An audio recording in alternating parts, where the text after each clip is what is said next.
He honore, he karorea, he maungarongo ki te whenua, he whakaro pai ki ngā tāngata katoa. Huri no mai tēnei pito, ki tēnā pito, ki tērā pito, ki ngā tāngata whenua o te ao.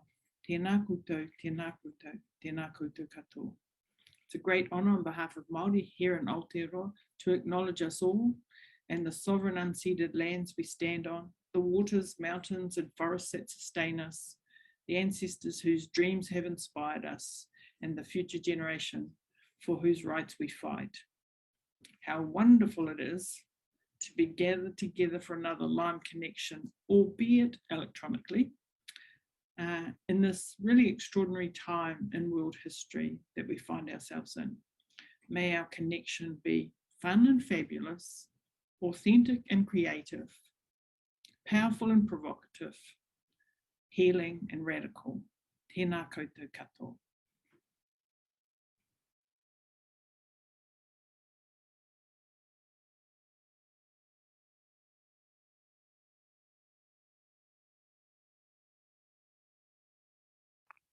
Today, we are physically dispersed.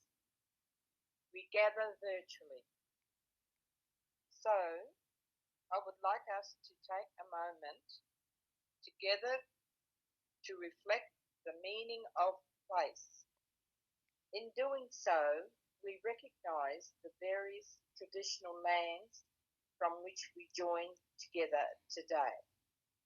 We acknowledge the elders, past and present, of all the land on which we work and live, and listen to their ancestral spirits with gratitude and respect. We acknowledge these unceded lands and the ongoing connection to lands, sea and community. For this is and always will be Aboriginal land. Please now take a moment to join me in acknowledging the traditional lands that you are on and respectfully honour the custodians who continue to care for country.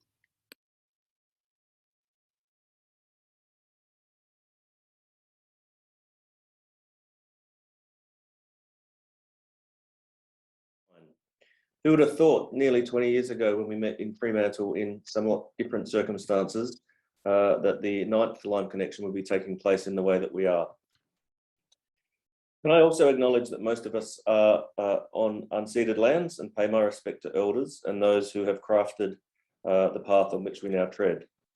I further recognise the value the place of Indigenous knowledge in medical and health professional education.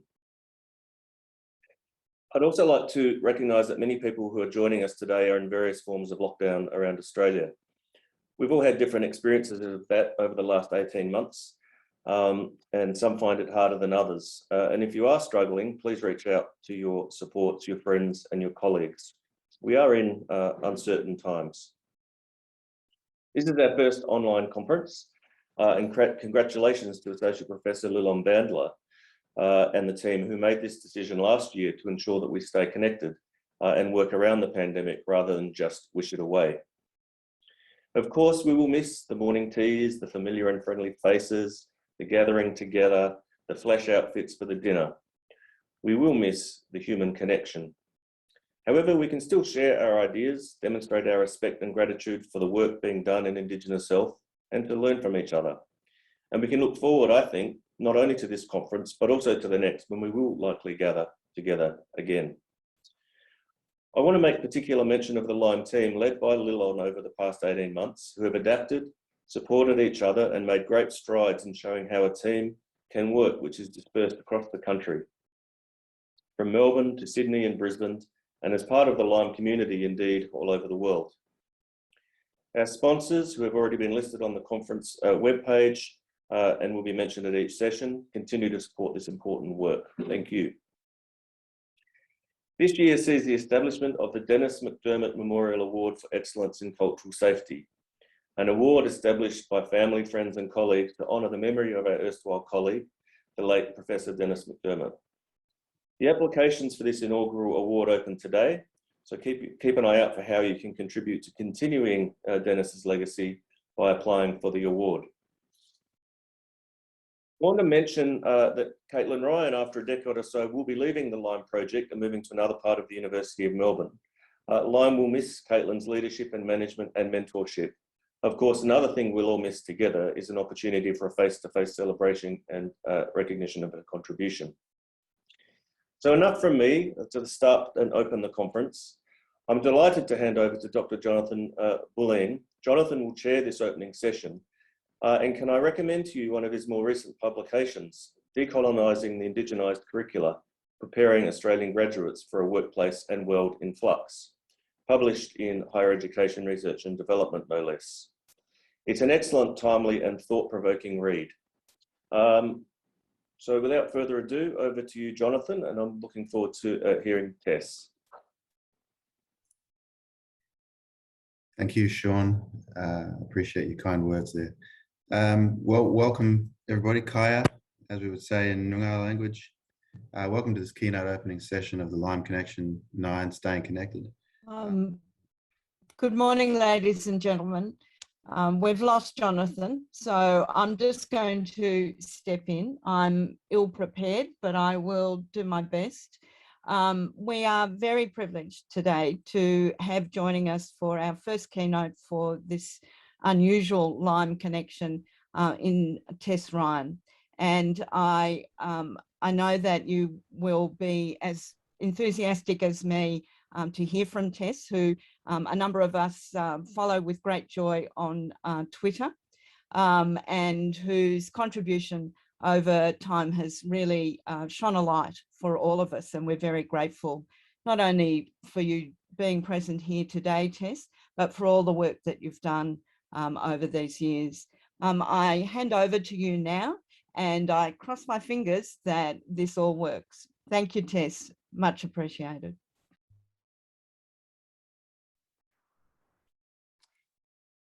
Thank you, Lilon. Can everyone hear me? Yes, fantastic. I can see myself on the screen. And thank you to John and to Sean and to Paparangi for the beautiful welcomes and acknowledgements that we've had. Hopefully this will work. I'm a bit of a technophobe, so hopefully I won't mess anything up. But I'd just first like to start by saying Wiabu, Nata Tess, Nata Birabai Galban, Nata Birabai Galbai, Naran Marung, Barengu, Niringa, Wanimbu Ganilia, Wanimbu Gani, Gatai Niran, Ginyang. So my language, which is Gathang, I have said, hi, I'm Tess, I'm a Biripai woman from Biripai country. I pay my respects to the lands we are all on, always was, always will be. Let us go happy together.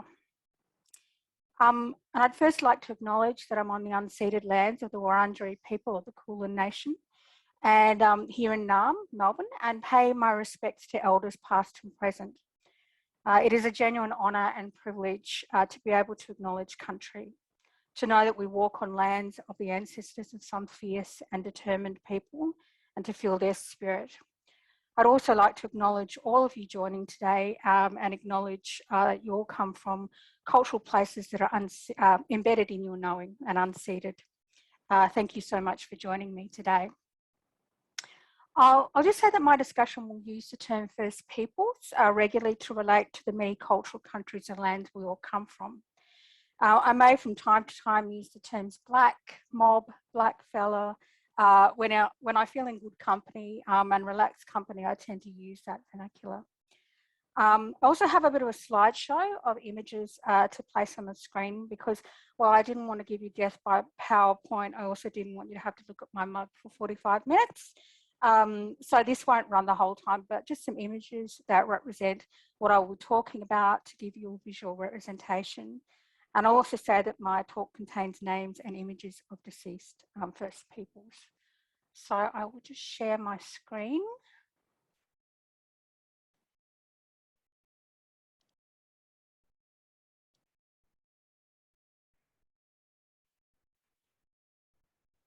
Okay, that's working. Fantastic.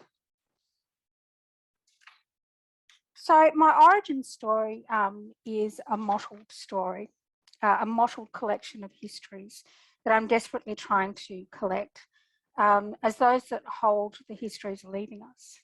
I've lost two close relatives since the pandemic began, an aunt and an uncle I'd never met. And they're leaving us at times before I can gather the courage to open up the past, which I am certain contains a degree of pain. My connection to my cultural country was essentially lost due to my mother's family relocating to avoid being moved onto the Perth Fleet mission and having to endure more government control. My mother's family were Yarnalds and Bloomfields. We also have connection to the Andersons, Duncans and Buggs in Taree, Port Macquarie area.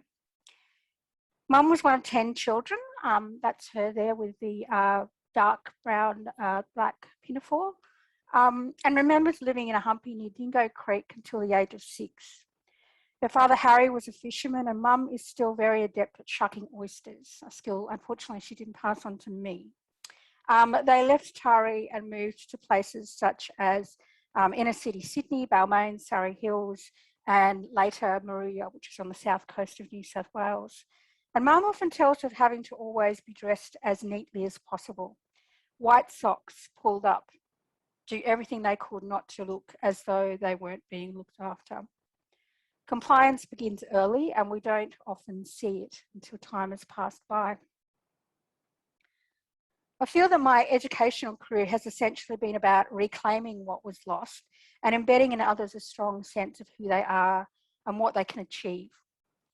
To others, for those that don't know my working context, my PhD thesis was on leadership and Black women in Australia. I'm a previous postdoctoral fellow with Post Centre for Indigenous Health based at the University of Melbourne. And now I work on embedding Indigenous knowledges into curriculum and building an Indigenous research strategy at Australian Catholic University. My interdisciplinary background is in First Peoples leadership, women, health, identity, representation, and the media. And actually, in broader terms, I like to talk about voice. This is also why I do other work, which I feel extends the translation of knowledge, including being a writer and contributing editor for Croaky Health Media, focusing on health equity and research for MOB, and a consultant with Bullen Indigenous evaluation services. I really believe in the power that alternative media agencies such as Croaky and places like Indigenous X provide, as they give information and deeper dives than you would see throughout other knowledge spaces. This can include health and associated areas that intersect with health delivery, including important work on the lack of effective policy and communication with government, or the health impacts of climate change, or the health of those that are incarcerated. The work I do with Croaky keeps me grounded in the understanding that there are so many more stories we need to convey relating to health and well-being, and this information is just as vital as that of other theoretically based knowledge production that we are told are paramount in academic spaces. When I was asked to speak at this event, not only was I so humbled to be in the presence of so many luminaries from previous discussions with Lyme, but also to speak with people I so regularly trust to do the work in the health space. Let me preface this by saying that as an Aboriginal woman with a chronic condition that must be attended to 24 hours a day, it is vital that I feel as close as possible a level of trust and safety for my health. In the last 12 months, I've had to interact with 8 different specialists. The pharmacist knows me very well at this stage. And for people that follow me on social media, you probably do also. I regularly share these experiences interacting with the health system and share frustrations. But also I acknowledge the privileged space that I'm now in to afford the consumables that make my management of my health better. I have been chastised in the past for discussing the ongoing issues that my health provide as it can impact on my future employment. And to that I say I do not want to work in a place that wants me to lie about daily interventions, about how I'm lucky to have better access to devices and services that more of the population should have access to. But it's also a part of my identity, my work, and deeper than that, it's what I believe are my core values that tell me every day to relate my experiences, to speak up and show authenticity in who I am. So I'm not going to talk a lot about COVID, because I'm sure we all know what it is, and it's been quite interesting to live through. I think we're currently living in an era that we probably thought we'd only read about in history. But it's brought with it a reckoning of how we live, work, and how we view everyone in society. For the world's Indigenous peoples, we know that global society is not, quote, all in this together. And whilst numerous lockdowns are difficult and economies are impacted, it is the lives of everyday people struggling to make ends meet and survive from various culturally, socially, and economically diverse areas that appear often to be neglected. COVID has also demonstrated not that we needed an example, the strength of First Peoples and communities here in Australia in understanding the problem and finding ways forward to assist. So in this case, our Aboriginal health services and remote communities immediately taking action against the COVID crisis. For other First Peoples societies elsewhere, there has been an inherent understanding of the impacts the virus could have on communities. And once again, it does not surprise many of us to see the tireless work that Native, Indigenous, Blackfellas do every day in dealing with health and well-being of their communities. From Aotearoa, we have seen the COVID-19 Māori Response Action Plan from government and the community's response to that. In Hawaii, community groups have assisted those native Hawaiians who have been adversely impacted by the economic and health effects of this pandemic.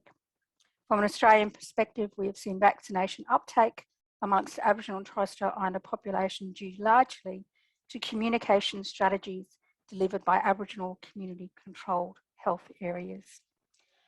I'm regularly in awe of the many people I know who work in health, including the academics who speak up, the health workers in the front line, but also the everyday people who provide ongoing discourse to what needs to change within health systems. All of this is necessary, and I thank you all for what you do. Now, I'm going to be real with you and say I still don't see myself as any knower in the academy. We're all in a continual phase of growing and learning and relearning. And sometimes we are in a space of unlearning. And honestly, I think for many of us, this is the most ideal space as a Black person in the academy, at least. Because when I first got to university, I had feelings I couldn't name, terminologies I didn't understand, and yet lived in the everyday experiences, that soft bigotry of low expectations and imposter syndromes we aren't just born of, that aren't just born of a lack of self-belief, but also of a structural barrier to learning within education systems that deny we are real or even that we are human. I'd worked in government departments and non-government agencies where my specific role was to work with Aboriginal and Torres Strait Islander people and yet fully perform to the system of whiteness on a daily basis. I'd gotten used to that feeling inside that told me to just be small, stay hidden, ignore what you feel and play along, keep the white socks pulled up. And then I came to university where, which is a space where all those feelings can still be there, but you fight them because you were removing that compliance you felt so long, yet couldn't categorize. And this is the unlearning and relearning that I speak about. And this doesn't just occur in the academy, but in many institutions and most definitely in the health space. I wanted to talk with you today about power and resonance, which is something I think we are always working with and sometimes against in our work. Whether it be in building curriculum within a system that still tries to deny we belong in various ways, or working within health systems that operationalise in the same way, I believe this all to be about power and resonance.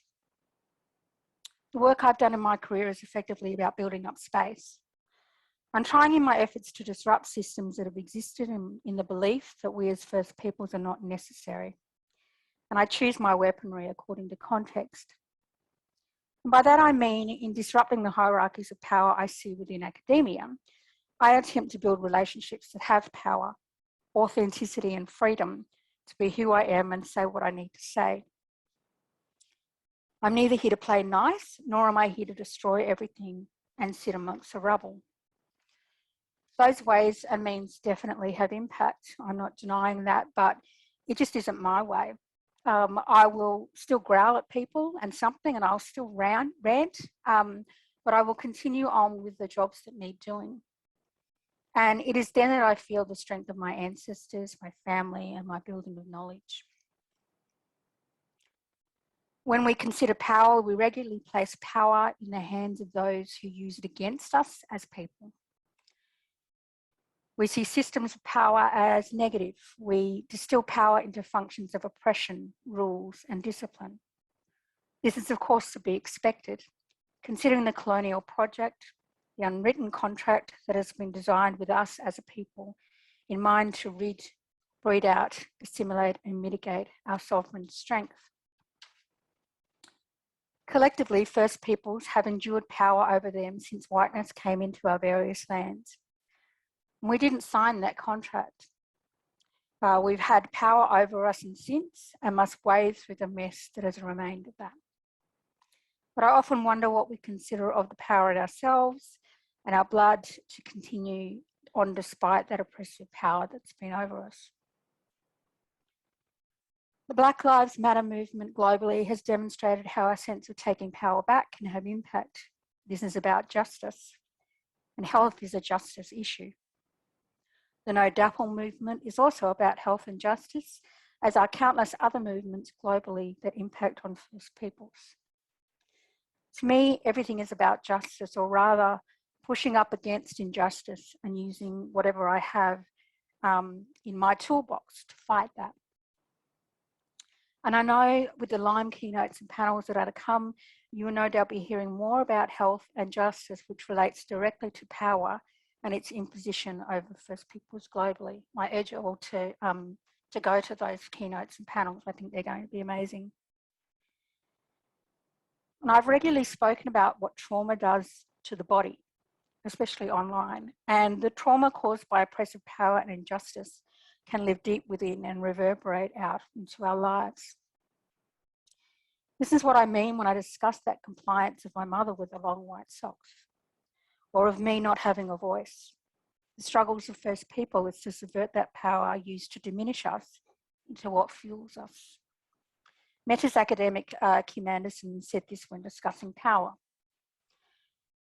When seeing from a marginalised lens, you gain clarity not only from the dominant space, but from your own reckoning with what you have had to somehow keep hidden, to swallow and hold in the body. When you have a sense of power and your eyes are wide, you can then use all the tools at your disposal to unleash that swallowed breath in ways you see fit. Struggles on identity and power, while important to discuss what it means to be and how we are who we are, must also contend with the power imposed upon us by the colonial project. Health is an institution of itself that espouses a dominant power and adherence to that power. Our lives literally depend on it, but we have also seen more discussed than ever before regarding the ways in which this very institution operationalises that dominant power and what many of us can do to impact on that. Knowledge is most definitely powerful, and the body holds that knowledge, but our sovereign bodies hold an immense power that includes knowledge and spirit and strength. We contain burning embers of ancestors, and we stoke the fires by listening, observing what in my language we call narang and naranga, and talking, taking action, using all the tools that we have. Whether it be a quiet and reserved leadership or an amazing mix of wit and anger in speaking out, our First Peoples power is always there. And the anger that is framed as such is determined by others to be violent, when in reality, it is our reaction to violence placed upon us. If we only consider hierarchies of power through a lens of oppression, then we are doing ourselves and a collective First Peoples society a disservice. And while some people in institutions may wish to keep us situated in the realm of savage and primitive peoples, we spend our day demonstrating our expertise, our strength, and our lived realities. As Kim Tallbearer said, we need to tell our own stories out of our own lives. Both collectively and individually, we show our power, we disrupt in numerous ways. We need to continue to acknowledge that in this current era. I'm reminded of research I was part of in connection with the Lowitja Institute, along with Professor Sean Ewan and Chris Platania-Fung, regarding the Indigenous health researcher workforce. In talking with the many health researchers who participated, three important points emerged. Firstly, the motivations to undertake such work stems from cultural identity values of family and community.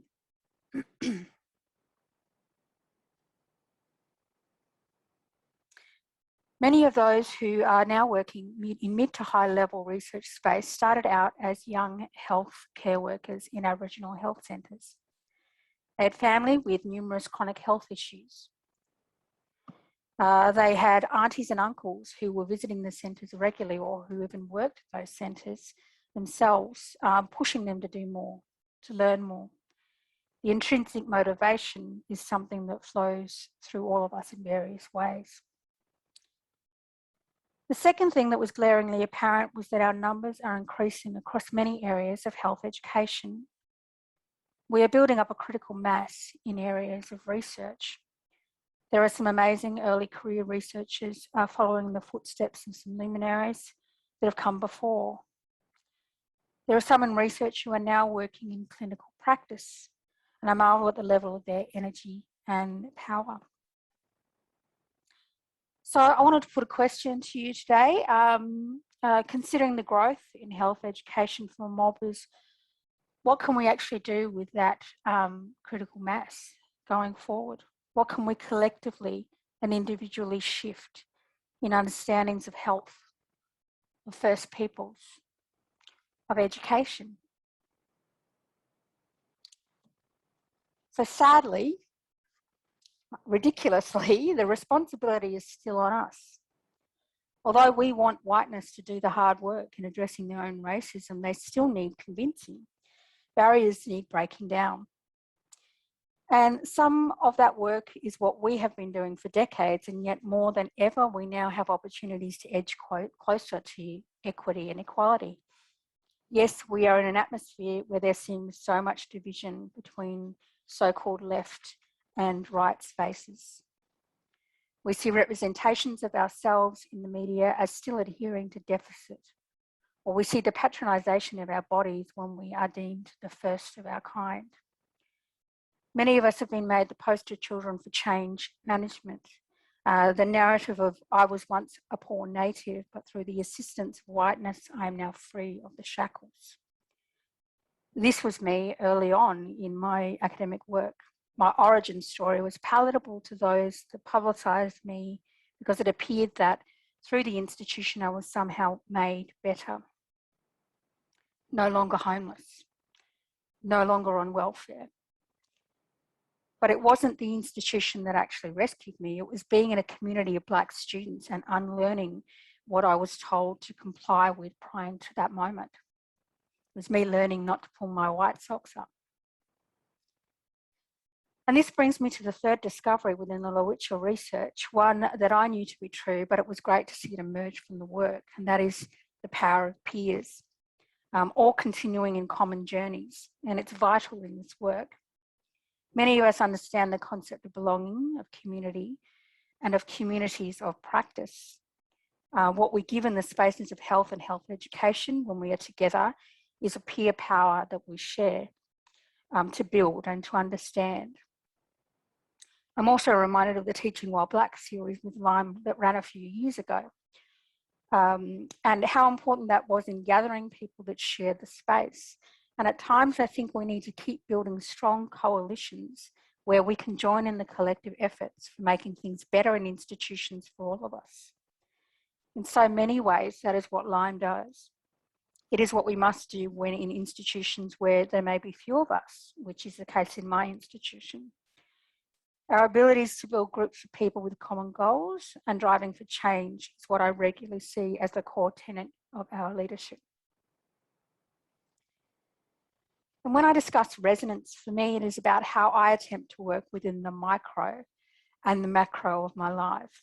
By that, I mean that the most important relationship I have first and foremost is to myself and how I traverse the world with this sometimes ineffectual body, this soul, these experiences. I am my one true artifact. I cannot deny who I am. And last year I wrote an article for Croaky with Melissa Sweet on health, where I set the scene in the waiting room of a GP's office. I listed one by one the identities of who was seated. Sitting in this scene was an Aboriginal person, a female, a person dealing with a chronic condition, a person working in academic areas of race and equity. And all of those identities were inside of me. There was only me sitting in that waiting room.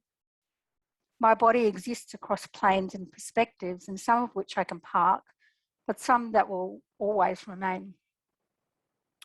I believe for a very long time that my time was limited. By that, I mean my energy to do things was limited. Time to study, to do a PhD, time to have stamina to withstand.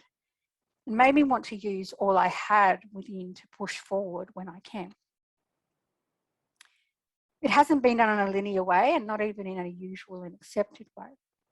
But what I've come to discover is that I create an opportunity for others to see something different. I've had conversations with other academics starting on their journey, and they tell me that they need to hear the real stories of managing health and well-being while working in institutions that appear to be only considering knowledge, production and output. And if a society is truly discussing diversity and inclusion, then they must also discuss how those with different abilities, those with daily health concerns, those that come from perspectives and cultural backgrounds different from the norm, those that come from non-binary genders, can use their skills and expertise in that production. Otherwise, it's not diverse or inclusive. For each individual, we have different things that resonate and motivate or continue to be heard once the moment has passed. My work involves talking to higher level leadership within an education environment where there's a lot of talk about goodwill. Goodwill is suggested, but action is actually required. Otherwise, they're just words. So my talking has to resonate in ways that make action possible. I also talk to students about what they want from their studies and what they might consider doing after, and creating spaces for them to enter into. Giving them the tools with which to take that step are vital. In the end, those two things are why I work.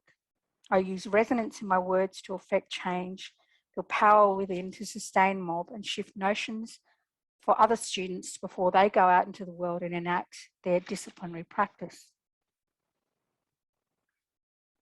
In the politics of health and science, First Peoples globally have been historically dragged through a reductive process. Stolen heads, stolen blood, diminished humanity, all for the sake of supporting flawed, biased, prejudicial and racial views through essentialism under the guise of the superiority of the Western science. Over a number of decades, this has been shifting because of the education that has been occurring and our presence in these spaces to make things different. But to relegate health and science only within the realms of a random body with a set of diagnostic criteria is also reductive to the structural processes that now allow inequality to pervade and impact on an individual's health and well-being. And for First Peoples, we know that that inequality and inequity can be deadly. There is also a current war on science from different sides of the political spectrum that must be mentioned. When the beliefs, values and protocols we hold culturally are treated similar to those that place our knowledge in a space of pseudoscience, whilst also demonstrating from the post-Trump era of disbelieving facts, the pursuit of knowledge production and knowledge exploration can be a challenge.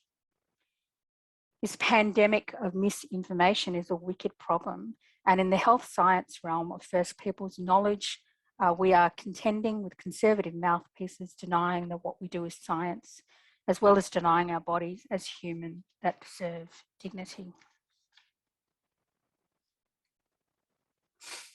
Effective curriculum should be about assisting those learning to explore beyond what they believe they know into what they have the tools to understand. And being able to take that learning at a place and place it into practice, I think is really important. This is ever present when discussing health and health for our communities as First People. Within universities, the knowledge we give works to shift notions of who we are, not only in those learning environments, but out in society. Ultimately, we want more culturally appropriate health service delivery. We want to see difference in the way our health operationalises for First Peoples. We don't want to see a young Black woman dying after presenting to hospital 17 times only to be dismissed in her pain and sent away because her Black body represents so many things to the system other than someone in need of help. This with all our knowledge, all our work, all the work that has been done before by academics, professionals, activists. This should not happen, and yet it does. So I'm not going to talk too much about my own institution, but I will say that we have a lot of work to do in addressing issues as they relate to First Peoples. This includes essentially changing the way our institution, which includes Catholic ideologies and some conservatism, is seen in the eyes of First Peoples. The work that involves creating better health outcomes includes, at least within my space, higher level leadership work, top-down processes that impact on the everyday, shifts in understanding the significance of global perspectives of Indigenous peoples, and building spaces for our expertise to flourish. I'm attempting to build stronger foundations of knowledge so that others can build from it further. You know, this isn't something where you can go and do and then say, I've done it. I mean, it's an ongoing journey. And this involves reviewing course structures to see what is embedded of our knowledge and how we can shift that. I don't mean Aboriginal health written by a white author. I'm pushing for citation biases to shift, for this elitism of knowledge to be disrupted. I'm speaking strategically on the gaps that our institution has in addressing historic issues of racism and reminding each colleague I come into contact with that resting on the laziness of casual dismissal of our expertise will not be tolerated. I'm sure for some of them it's a bit of a shock, but that's my plan and I'm sticking to it. But at times this is by a gentle reminder. Others it can be by effectively using my body as collateral and marrying that with a force that says, I only go where I can make change. If that's not here, then someone else can take my place. There are still low numbers of First Peoples academics at my institution, so there remains a lot of work left to be done across areas of research, leadership, and attempts to make this a desirable space for those academics to want to come to. And that's why I'm effectively trying to change the ways in which, I guess, Indigenous people may see our institutions specifically. Overall, we are beginning to see some long fought shifts in curriculum and race, but they are minute steps that edge slowly towards where more equitable education should be. Our health faculty has built a micro-credential for course coordinators, and it's solely focused on anti-racism work within health practice, which is attempting to build health professionals that consider beyond that diagnostic criteria and consider how dominant ways of being impact on individuals coming into the health workforce or coming into a health service. What will be interesting to see regarding this work is the reaction from some within the institution to not only see value, but to accept the critical race theory perspective and consider embedding more of that perspective into our faculties. And so we've even included some of the line work in our reading material because we believe that this work is vital in shifting these notions. Because the work that is based on equality, justice, and the human good must incorporate all peoples. This includes within areas that aren't simply seen within humanities or health. Strategically, the leadership work that is required to make specific interactions with race scholarship work required to make actionable takes time. Because after hundreds of years of others holding the power, it can be a challenge to loosen that grip. And it must include an admission of the violence of past and present. And anti-racism work is vital, as is the stories and experiences of First Peoples as the legacy of colonial violence continues within systems like health and education. Globally, we have seen discussions regarding critical race theory and dedicated backlash from conservatives that resemble rhetorics of fear reminiscent of the Cold War. I'll just stop sharing my screen. In Australia, we have seen dedicated conservatives make extensive commentary on it having no place in any curriculum. One such individual holds space within my own institution, and it's been a battle, I have to tell you, to address commentary, academic freedom, and someone beginning to realise that, you know, there needs to be shifts in the academy. Change towards equality for everyone is not something that is dire, and produce better outcomes for everyone. Unfortunately, change is resisted by conservatism, being the essence of what a conservative means. And when that change erodes their power and requires them to share, they have vested interest to do all they can, not only to resist change, but to maintain their power. In turn, maintaining that inherent injustice in an unequal system. There's a lack of understanding of CRT across many areas of the population, and within Australia, a complete denial of truth-telling. You know, we can't even discuss Australia Day and invasion. We are seeing this work become weaponised and willfully misinterpreted to appear as indoctrination, when in fact, a deeper critique of this work would provide a foundation on which people could understand privilege in all its forms and humanism. Parts of the US government have essentially declared war on the study of critical race, and within an Australian context, there is often a complete denial that we have issues of racism here at all. There's also a denial of the decades of race activism that has occurred, and ignorance to the beginning of of Aboriginal health services starting in the 70s, a neglect of the past that tells narratives of strength. So there is so much work left to do. And our building of critical mass, of building alternative spaces, of race scholarship and activism-based work, and of altering representations of First Peoples through media agencies that must continue to grow if we are to impact on the health and well-being of First Peoples globally. Health crises, political crises, environmental crises, justice crises. Wherever we look, we are confronted by a crisis. Many would prefer to exist in a world of denial, happy to, ingest a diet of media that reinforces our safe little worldview. There have been many wins for equality for those who have worked hard in the past.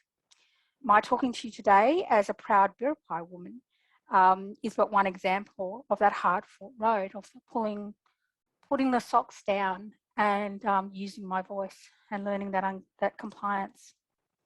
But as crises escalate, we are in danger of these wins being eroded as they are used as excuses to reclaim whiteness.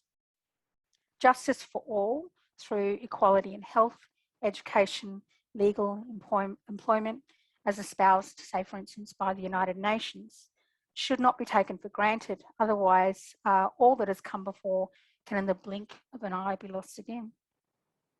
It is imperative for us to all continue fighting for greater equity and to be pushing back on the forces that will take from us what we have gained up until today. Collectively, we must continue to form communities of practice that work in health for real justice, use the power we have in driving forward in the struggle and continue to build resonance in our voices so that others can take up the fight when we are gone. Thank you for listening.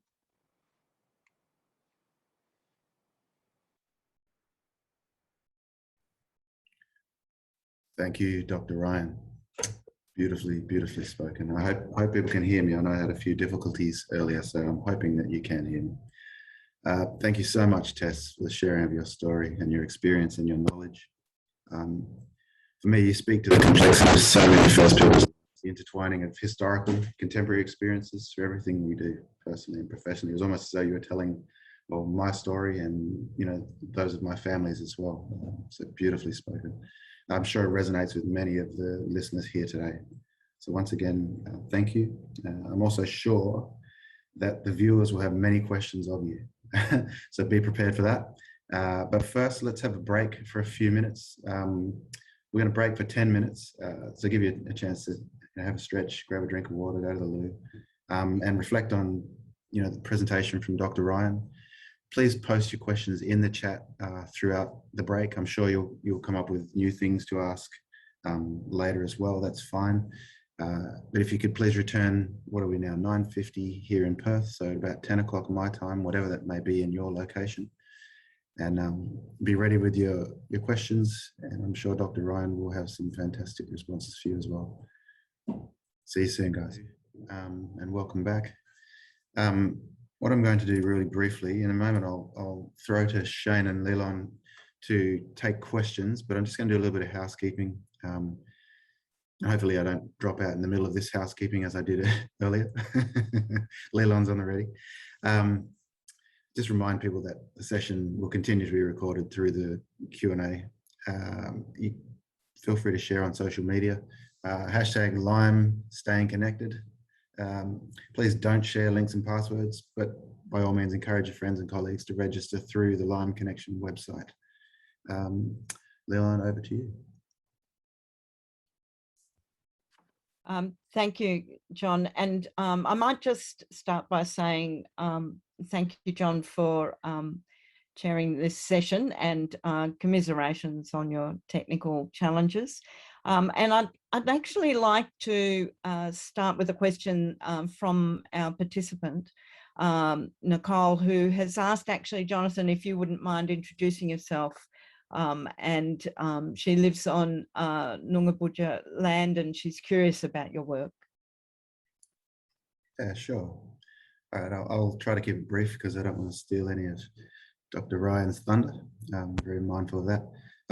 So my name's Jonathan Bullen. My family is the Hill family here in Western Australia, who are a bunch of artists. I happen to not get the artistic gene, unfortunately for me. And I work at Curtin University in the Curtin Medical School. I'm in there as a senior lecturer. My background has been in, well, I started out teaching in Aboriginal health, trying to develop the capabilities of non-Aboriginal students to become, you know, capable future practitioners in whatever health stream they chose. So I've published some work around, which Sean was very kind to plug for me actually early on. I published some work around, I guess, ways of decolonizing curriculum in the academy, different metrics to use within the academy around Aboriginal curriculum, as we know that you know, some of that work can be viewed contentiously, and it doesn't necessarily correlate to the quality of the learning itself. So that's really a lot of, I guess, the background that I'm involved in.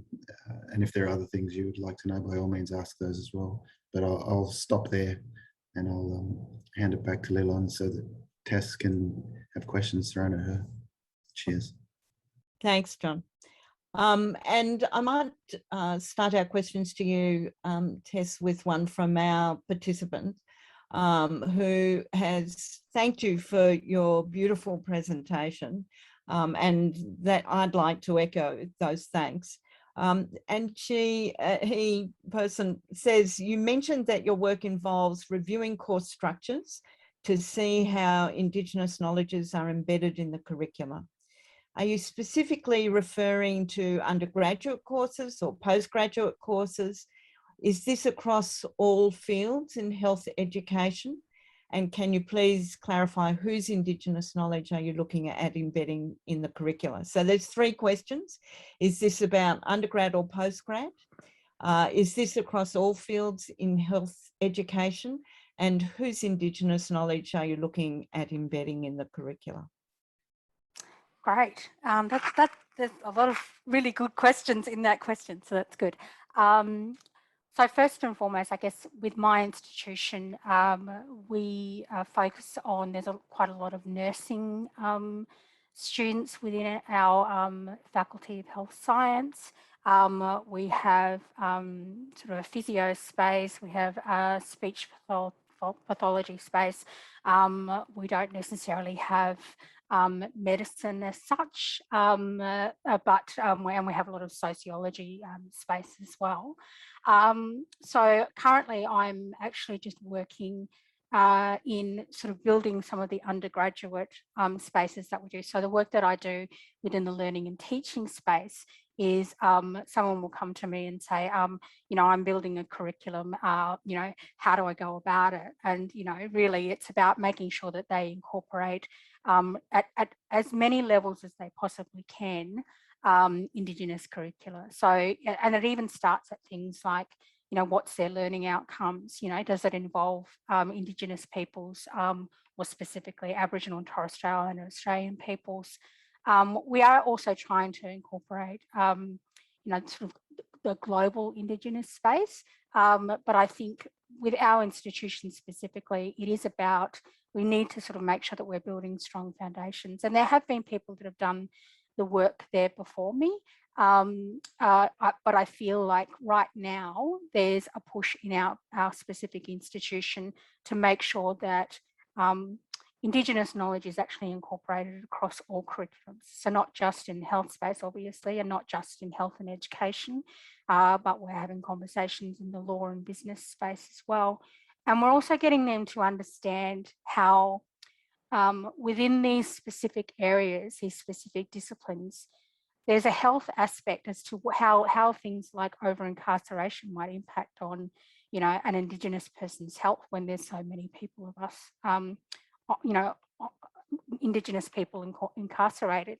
So I think it's really important that we think about curricula as a space where there's lots of things to do that require changing from a top level down, and then from that sort of level of actually constructing a course and building up and dealing things with like sensitive material, student resistance, and making sure you have policies within your institution to deal with those sorts of things. So we're also setting up particular protocols. We have a values and principles statement that's about to come out that talks specifically with the Australian Catholic University and how they will work with Aboriginal and Torres Strait Islander peoples going forward within an Australian context. Hopefully that will extend beyond that to a sort of world Indigenous context. I'm not sure if that answers the question, but I hope I've given a heap of information there.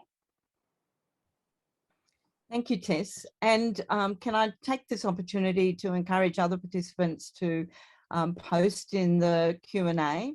But whilst they're thinking about that, if I might, Tess, I'll post a question of my own, and I'm also just putting it in the chat for you so you can read it at the same time. So you mentioned that crises are being used as an excuse to erode the wins, and I think that's something that many of us are very familiar with, and we're also familiar with that sense of crisis fatigue that can erode motivation. So I'm just wondering about your own sort of daily struggle, as it were, with that sense of futility that can feel overwhelming at times. And if you'd maybe just outline some of your response to that, please. Yeah, I mean, it's, I think we're all living in this I just consider where I am based at the moment in Naarm in Melbourne is just feels like we're in perpetual crises because we feel like we're in a perpetual lockdown. We're, you know, 0 cases of COVID in our, state today, but it's tenuous. But long before COVID turned up, there's always been a sense of crises, with regards to seeing some of the situations that First Peoples have to endure. And then for me at a micro level, there's just dealing with my own personal crises. I mean, I'll just let everyone know I'm a type 1 diabetic with a number of other complicated issues. And about half an hour prior to this starting, I actually was having a hypo. And for anyone that knows what that's about, you actually have to stop everything that you're doing and fuel your body because your blood sugar is dropping to a dangerous level. So I have gotten used to crises, and I think especially during this pandemic era, it's been really easy to focus on how weighed down that can make us all feel, both individually and collectively, I guess, as a community or as a group. And I've definitely struggled with that. My best advice is to adapt your expectations, but also, take the time when you need to breathe. For me, especially with my social media interactions, there's times when I'm not sitting there curating my career. I'm not talking about health discourse. I'm not talking about what I think needs to change. Sometimes I'm just, going out and feeling the spirit of the land that I'm on, or going, look at that amazing bird, or, here's some art I did. It might not be very good, but it's mindfulness in action. So taking that time to rest and to restore, I think, is really important. And thinking of the ways in which you can use some of it as fuel. I mean, I think, it depends on the person that you are, but the crises that you might be going through, you can actually use that as fuel and energy to go forward. It's really about your determined choices and what you can manage in that space. So I think with regards to Aboriginal and Torres Strait Islander peoples or First Peoples the world over, we do get used to constantly being faced with some of these issues. I mean, sometimes it's a daily thing. I think in dealing with trauma or dealing with anger or dealing with, here we go again, another, politician saying something that they really just don't understand. It's easy to become desensitized to it or to become really weighed down by it. We have to think of that as putting it in that bank, that store of energy that we can actually use to fuel stuff in the future. But I think we also need to think about sometimes just looking after ourselves, and it depends on who you are in that moment. Thank you, Tess. I think part of what we look to you for is actually the way you speak from your own experience and help us all to reflect on ours. If I might, I'll just take some questions, ask some questions on behalf of our participants. One, I suppose, I think will resonate with a lot of the educators who are present here today. Tess, do you take this reviewing and embedding of Indigenous knowledges in the curriculum yourself? There are only a couple of us at our university, and there are a lot of non-Indigenous that are not comfortable in telling our story because they are whitefellers, but we are trying to build their capacity and confidence that this is a story that needs to be told by both Aboriginal and non-Aboriginal people. Sorry, this is a long rant to get me to my question. How do you build the capacity of non-Indigenous staff to deliver this truth-telling curriculum? Great question. Yeah. It's a fantastic question. It actually is quite a lot of the work that I do. When I first came to my role, there were 2 other people in my role, including in higher levels in my role, which included Auntie Dacina Fergie, who is a nurse by background and a nurse academic, and just the most wonderful, amazing. She's, done a lot of work with cats and just the best, most amazing mentor to have in that space.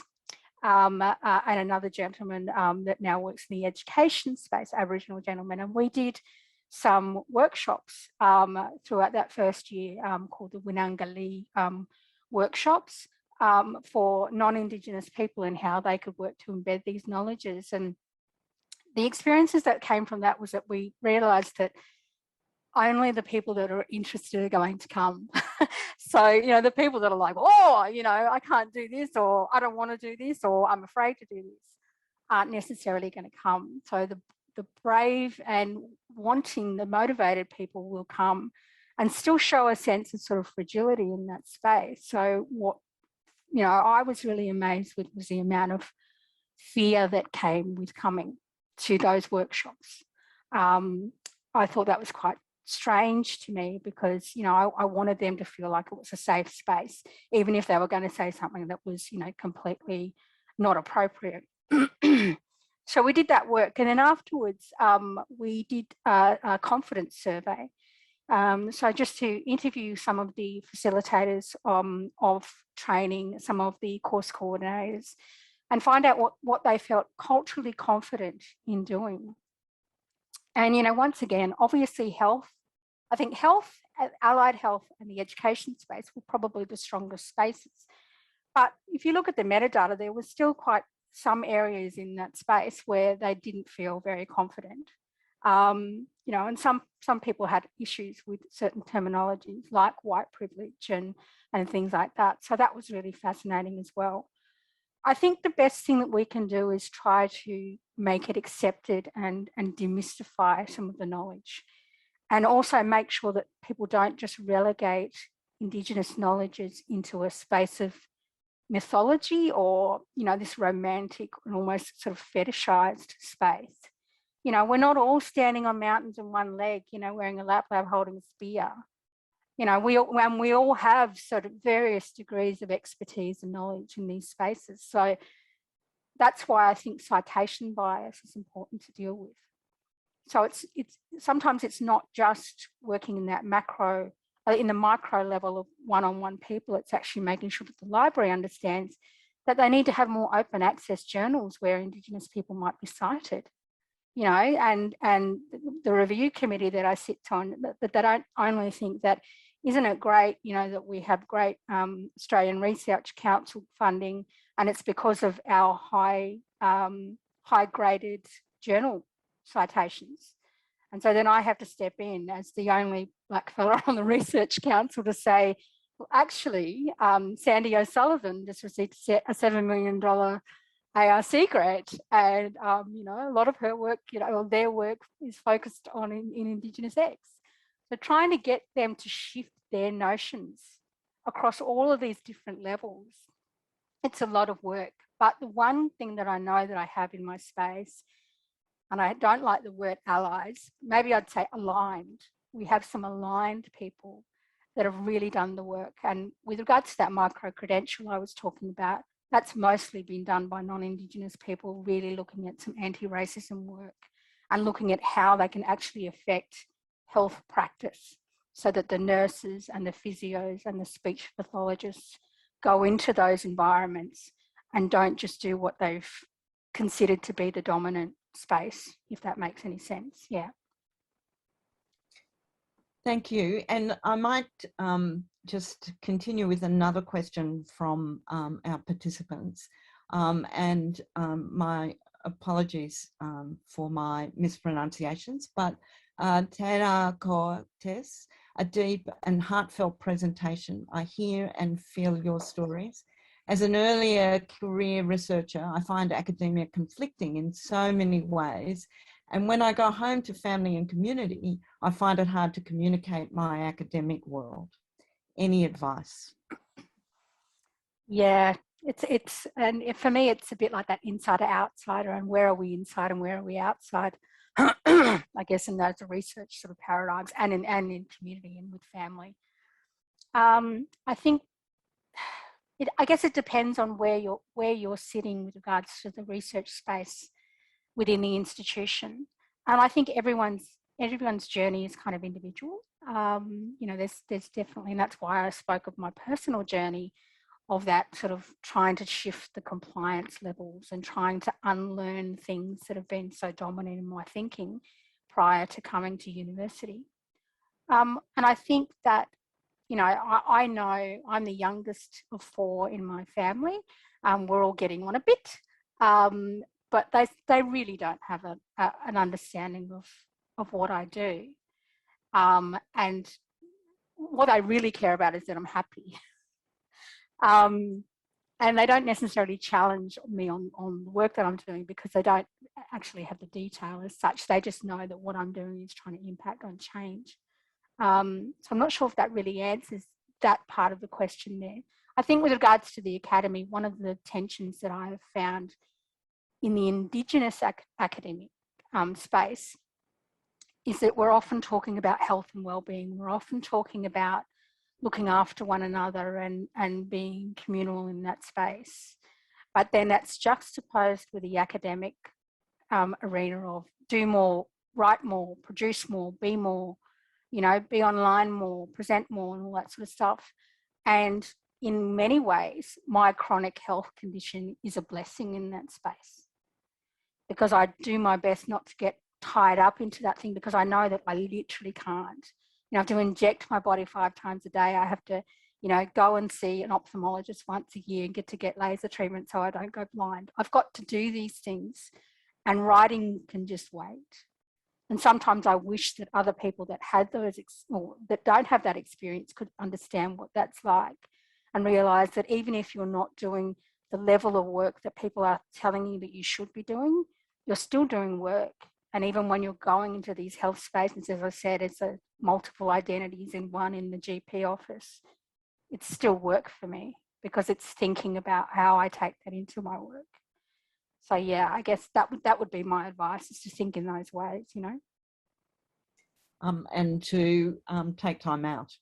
Take time out, honestly. I think if this era hasn't shown us, you know, anything, it has to be that, you know, you might not bake good bread, but just do it, you know, do something, find something, go outside, look at the birds, you know.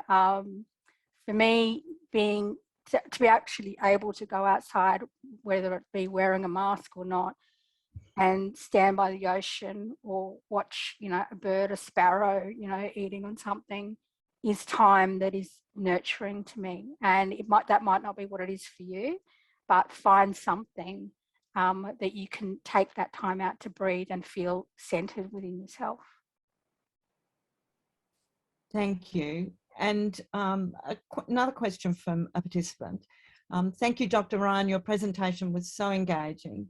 As well as ensuring there is a strong community of Indigenous students and teachers within the Academy, do you have any advice on how to create space for authentic community engagement?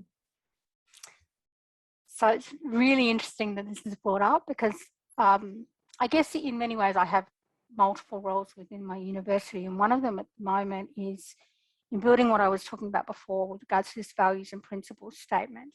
And that values and principles statement will actually say that we recognise that there's been pain done by education systems, and specifically Catholic education, in the past on Aboriginal and Torres Strait Islander peoples, and this is what we will do in going forward.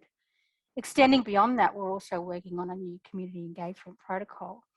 And what was interesting to me was that, I guess within my institution, it hasn't been formalised and it hasn't been thought of in specific ways. And I joke when I'm on the phone, on you know, meetings with people, and I say, you know, there's not a hotline where you just dial a black fella. You know, like it's not like you go, oh, I'll just ring up and engage with someone, or I'll talk to you because you know every person in the village, you know, every person that you could possibly know. And it's like, well, no, because also that's labour for me rather than labour for you.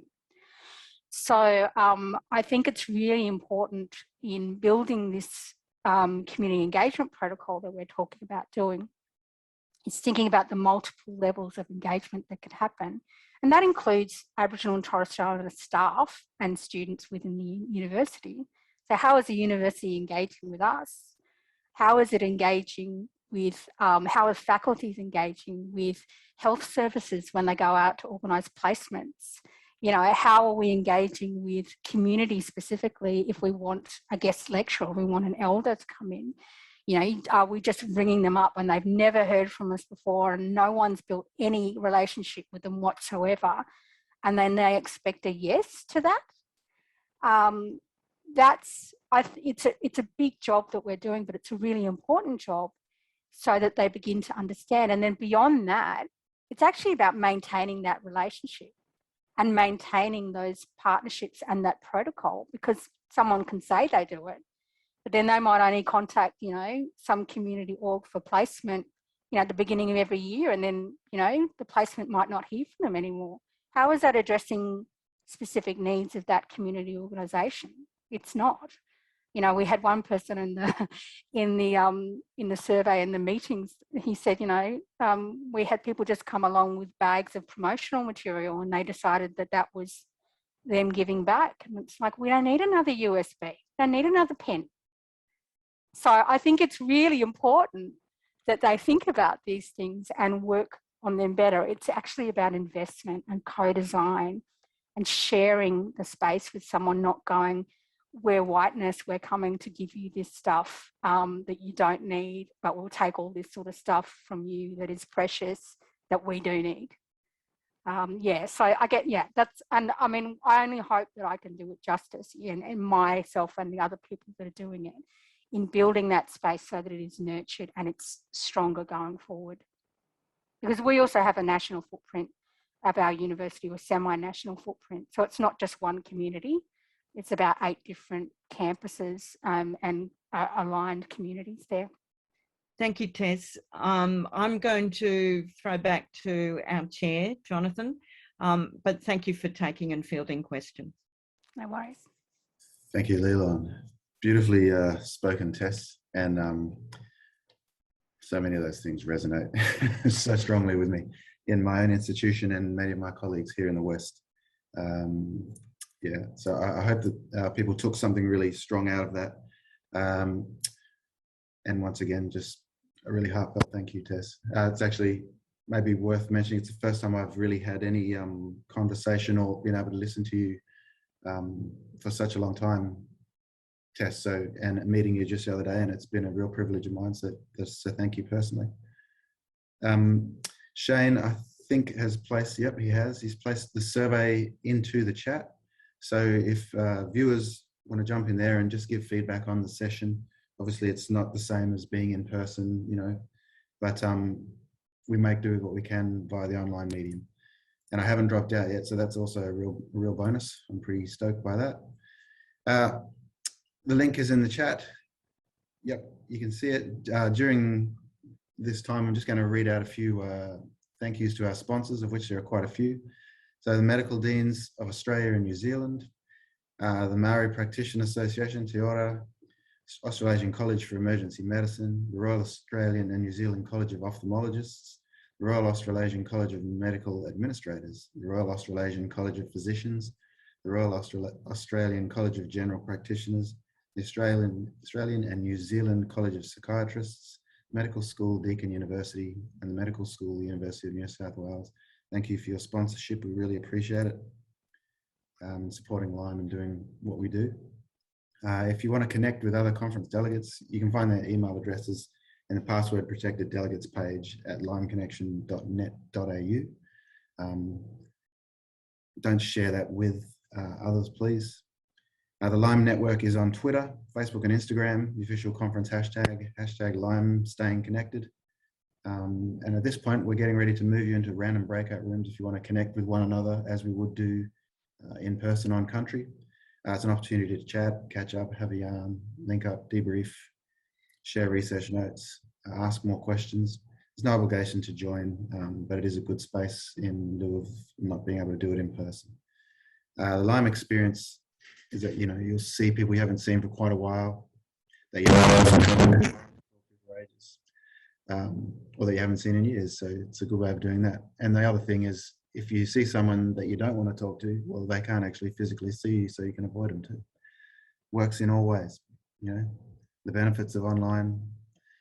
It's going to be open for 30 minutes. So the link to breakout rooms is in the chats. I'm going to finish up. Thank you very much for joining this session. And once again, thank you to Dr. Tess Ryan. Take care all. Bye.